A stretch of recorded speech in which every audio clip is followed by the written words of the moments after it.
और हदीस कुदसी में अल्लाह इरशाद फरमाता है, खबरदार मेरे बंदे, अपनी मुश्किलात को अपने जैसों से बयान न किया करो। जब तुम अपनी मुश्किलात अपने जैसों से बयान करते हो तो मेरी शिकायत लगाते हो। तुम मेरी शिकायत उनसे लगाते हो जो खुद मोहताज हैं। तुम्हें अगर कुछ कहना है तो मुझसे क्यों नहीं कहते? क्या तुम्हारे पास मुसल्ला नहीं था? मैं अहले बैत के चाहने वालों को एक जुमला कहूंगा, सबके पास मुसल्ला है, मेरे साथ मुसल्ले के साथ तस्वीर ज़हरा भी तो है। मेरे पास तो ज्यादा वसाइल है। अल्लाह से बात, सलवात पढ़े मोहम्मद वाले मोहम्मद।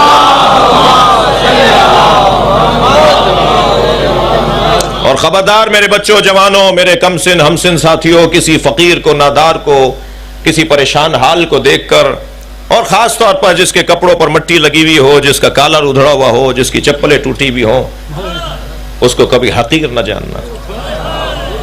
अल्लाह, इसलिए कि अल्लाह ने अपने वलियों को फकीरों में छुपाया हुआ है।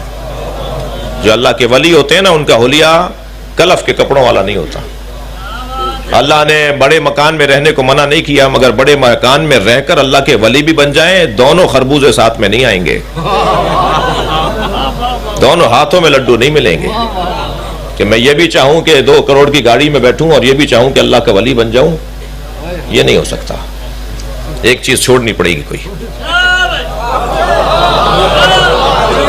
खफा तो नहीं हो रहे आप भाई?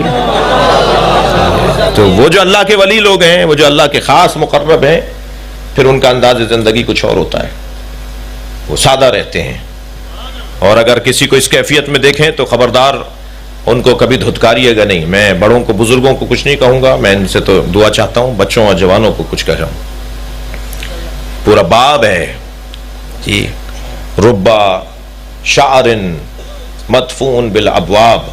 खबरदार, जो दरवाजों से धुतकारे हुए लोग होते हैं, उन्हें तुम न धुतकारना जी, तुम न धुतकारना। मैं कलंदर शहबाज के मज़ार पर हाजिरी के लिए जाता हूं। किसी को नाराज होना है तो उसे मुबारक हो। वहां बैठा हुआ था एक काफी में कलंदरी लोग जानते हैं, वहां पर खानकाहों को काफी बोलते हैं जी। वहां 8 काफियां हैं, 8 वहां के उनके कलंदर के जो फकीरों की सिलसिले हैं, वो 8 सिलसिले हैं।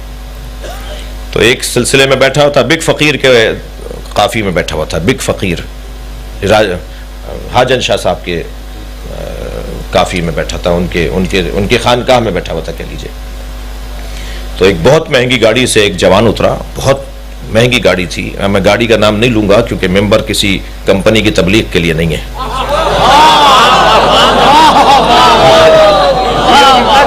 बहरहाल एक बड़ी महंगी गाड़ी से उतरा और बहुत ही अच्छे कपड़ों में था, और बहुत ही जैसे उस गाड़ी के मुताबिक उसके कपड़े भी थे। और आया वहां, इनको शाह साहब को हमें सलाम और या अली मदद कहता हुआ।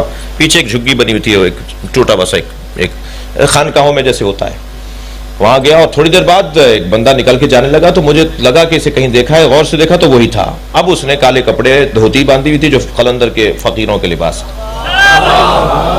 उसने काली धोती बांधी थी, काला चोला पहना हुआ था, और वो कशकोल गले में लटकाया हुआ था, और वो बड़े बड़े उसने वो तस्बीह, बड़ी बड़ी दानों वाली तस्बीह डाली हुई थी। मैंने उनसे पूछा, हाजन शाह साहब से, पिछले दिनों इंतकाल हो गया, अल्लाह उनकी मग़फ़िरत फरमाए। मैंने कहा, शाह साहब ये वही जवान नहीं है जो भी आया था? कहना जी वही जवान है। मैंने कहा कौन है? कहना इसके कोई 2000 एकड़ की तो ज़मीन है, और इसकी अपनी फैक्ट्रियाँ हैं, अपना बहुत बड़ा पैसे वाला आदमी है। मैंने कहा ये क्या हो लिया? कहने लगा हर कुछ मुद्दत के बाद ये अपने नफ्स खुशी के लिए आता है। अब ये जाएगा किसी चौक पे जाके फकीरों की तरह खड़ा हो जाएगा, और आते जाते लोग इसे धुतकारेंगे, इसको कुछ ना कुछ बोल देंगे, तो ये अपने आप को फिर समझाएगा इसीलिए तो आए हो।